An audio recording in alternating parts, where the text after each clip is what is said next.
नमस्ते सबैजनालाई। आज हामीसँग हुनुहुन्छ कर्णाली प्रदेश सङ्घशालाका पिच क्युरेटर हाम्रो भान्जा दिपु सञ्जाल हुनुहुन्छ। तपाईँलाई कार्यक्रममा स्वागत छ। धन्यवाद तपाईलाई।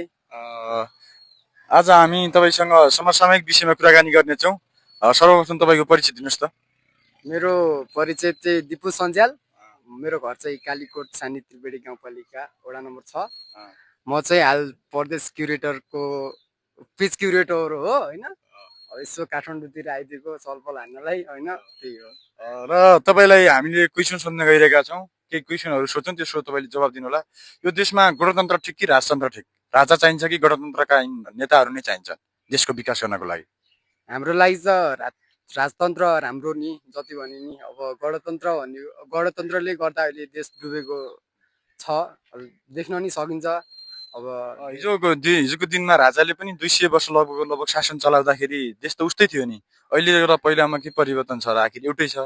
तर तपाईँलाई राजा कसरी मनपर्छ, राजतन्त्र कसरी मन पर्न थाल्यो?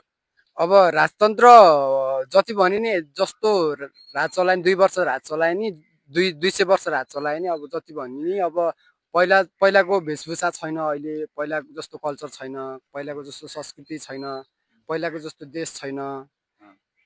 पहिलाको जस्तो आओस् भन्न चाहन्छु म। राजावादी राम्रो भन्न चाहन्छु। राजा आउने